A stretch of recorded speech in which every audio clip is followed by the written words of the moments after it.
अस्सलाम वालेकुम, मैं डॉक्टर इकरा।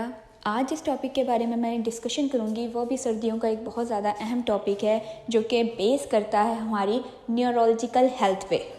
तो जी आज का मेरा टॉपिक ऑफ डिस्कशन है स्ट्रोक यानी कि फालिज, जिसको मेडिकल टर्मिनोलॉजी में CVA भी कहते हैं, यानी कि सेरिब्रोवास्कुलर एक्सीडेंट। आज की मेरी इस वीडियो के थ्रू मैं आपके साथ इंफॉर्मेशन शेयर करूँगी कि स्ट्रोक होता क्या है, किन लोगों के अंदर इसके होने के चांसेस बहुत ज़्यादा होते हैं और इसके क्या अर्ली वार्निंग साइंस हैं जिनकी वजह से आप किसी भी पेशेंट के अंदर स्ट्रोक का या फालिज का मसला रिकग्नाइज कर सकते हो और उनको टाइमली हॉस्पिटल मुंतकिल कर सकते हो, ताकि उनके अंदर जो फालिज की वजह से लोसिस आने के जो चांसेस हैं, जो उनकी डिसेबिलिटी आने के चांसेस हैं, वो मिनिमाइज़ हो सकें। मुकम्मल तौर पे तो हम ख़त्म नहीं कर सकते, लेकिन टाइमली अगर उनको हॉस्पिटल भेज दिया जाए, अर्ली ट्रीटमेंट मिल जाए, तो उनके लॉस काफ़ी हद तक कम हो सकते हैं। अच्छा जी, अब बात करते हैं स्ट्रोक या फालिज होता क्या है। जब ब्लड सप्लाई आपके ब्रेन के पार्ट तक या फिर सडन रुक जाती है या फिर आहिस्ता आहिस्ता रुक रही होती है, वो किस वजह से रुक सकती है? या तो ब्लड वेसल्स जो होती हैं ब्रेन के अंदर वो रप्चर हो जाएं, यानी कि खून की नारें रप्चर हो जाएं, या फिर उन ब्लड वेसल्स के अंदर क्लॉट की फॉर्मेशन हो जाए, उसकी वजह से भी खून की सप्लाई रुक जाती है। उसकी वजह से क्या होता है, जब खून की सप्लाई रुक जाती है ब्रेन तक जाने से, तो ब्रेन जिन फंक्शनिंग को कंट्रोल कर रहा होता है, जैसे कि हमारे लिम्स की मूवमेंट को, यानी कि हाथों पैरों की मूवमेंट को, वो अफेक्टेड हो जाती है। या फिर हमारे ये बोलने का ये जो मसला है, अक्सर फालिज के मरीज़ों के अंदर आपको ये देखने को भी मिलता है।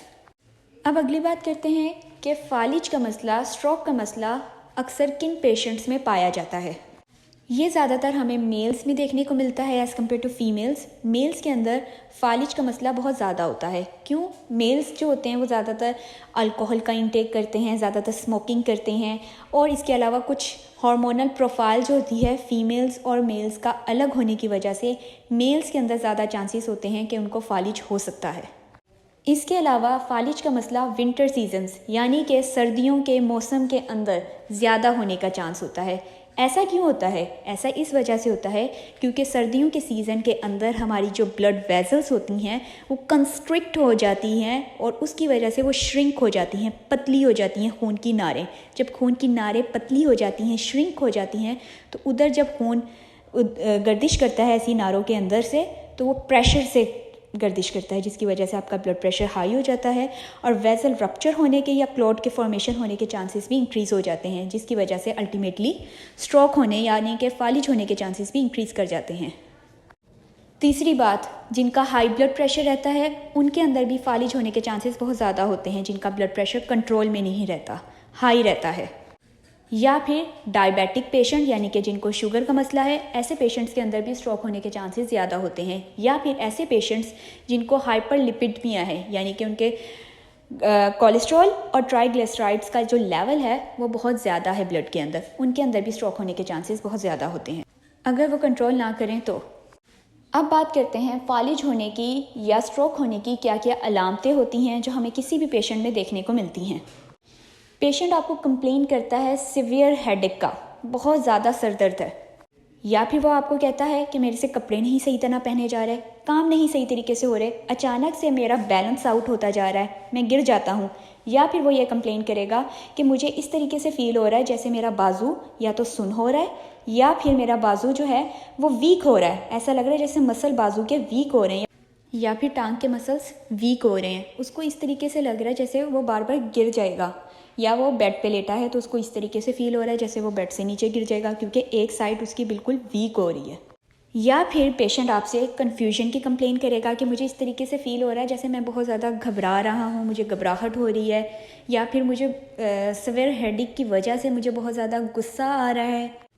पेशेंट को बोलने में भी मसला होगा, उसकी स्पीच जो है वो स्लर्ड स्पीच होगी। इसके अलावा पेशेंट स्ट्रोक की वजह से कोमा में भी जा सकता है।